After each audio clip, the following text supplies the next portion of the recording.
าวงามแดนอีสานเอ้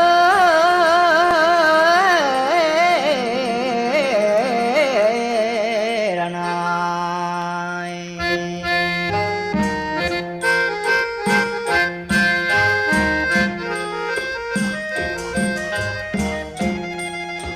โอ้ละเนื้อมาฟังเสียงแค้นกล่อมแดนอีสานสาวน้อยหน้าหวานแก้มแดงเรือจากเหนือสิแม่นเมืองเลยผู้สาวเอ๋ยผิวเนื้อขาว